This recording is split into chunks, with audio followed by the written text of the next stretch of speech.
اعوذ باللہ من الشیطان الرجیم بسم اللہ الرحمن الرحیم۔ سورہ مومن کی چند آیتیں پڑھ رہا ہوں۔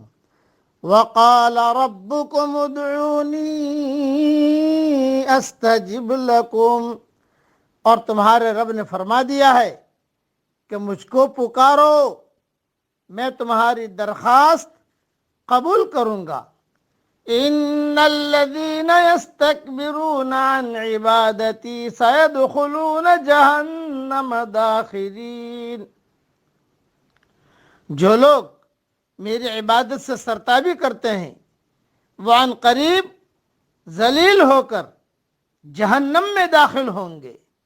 اللہ الذي جعل لكم الليل لتسكنوا فيه والنهار مبصرا، اللہ ہی ہے جس نے تمہارے لیے رات بنائی تاکہ تم اس میں آرام کرو اور دن کو روشن کیا۔ ان اللہ لذو فضل علی الناس ولکن اکثر الناس لا یشکرون، بے شک اللہ لوگوں پر بڑا فضل کرنے والا ہے مگر اکثر لوگ شکر نہیں کرتے۔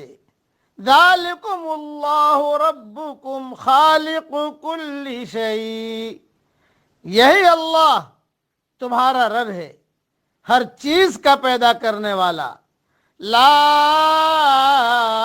الہ الا ہو فانا تؤفکون، اس کے سوا کوئی معبود نہیں، پھر تم کہاں سے بہکائے جاتے ہو۔ كذلك يؤفك الذين كانوا بآيات الله يجحدون، اسی طرح وہ لوگ بہکائے جاتے رہے ہیں جو اللہ کی آیتوں کا انکار کرتے تھے۔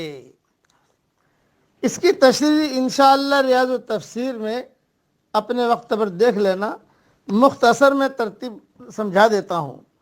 خدا کی طرف سے جو کتاب آتی ہے وہ انسانوں کی ہدایت اور نصیحت ہی کے لیے آتی ہے، مگر یہ نصیحت صرف ان لوگوں کو فائدہ دیتی ہے جو عقل والے ہوں، یعنی وہ لوگ جو مصلحتوں میں بندھے ہوئے نہ ہوں، جو نفسیاتی پیچیدگیوں سے آزاد ہو کر اس پر غور کر سکیں، جو باتوں کو دلیل کے اعتبار سے جانچتے ہو نہ کہ کسی اور اعتبار سے۔ یہی خدا کی ہدایت کے ساتھ عقل والا معاملہ کرنا ہے۔ جو لوگ خدا کی ہدایت کے ساتھ بے عقلی کا معاملہ کریں وہ ظالم ہیں، اور جو لوگ خدا کی ہدایت کے ساتھ عقل والا معاملہ کریں وہی وہ لوگ ہیں جو کامیاب ہیں۔ اس لیے اللہ تعالیٰ کی نعمتوں کا بھی آدمی خیال رکھے۔ رات دیکھو، رات آتی ہے، دن آتا ہے، رات میں اندھیرا ہو جاتا ہے، دن میں اجالا ہو جاتا ہے۔ اللہ کہتے ہیں ان اللہ لذو فضل علی الناس ولکن اکثر الناس لا یشکرون، اللہ تعالیٰ تو بہت بڑا فضل کرتے ہیں لوگوں پر، لیکن لوگ شکر نہیں کرتے۔ صرف مسلمانوں کا معاملہ نہیں، ساری مخلوق کو اللہ یہ پیغام دے رہا ہے کہ اللہ سب پر فضل کرتا ہے، لیکن انسان ناشکرا ہے۔ اس لیے اللہ کا شکر ادا کرنا چاہیے۔ پڑھ لیجئے اللہ تعالیٰ کے شکر کے کچھ جملے پڑھا رہا ہوں، پڑھیے۔ یا رب لک الحمد کما ینبغی لجلال وجہک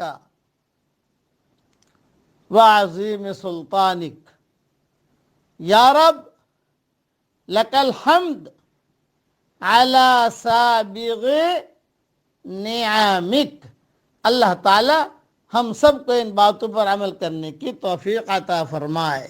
آمین۔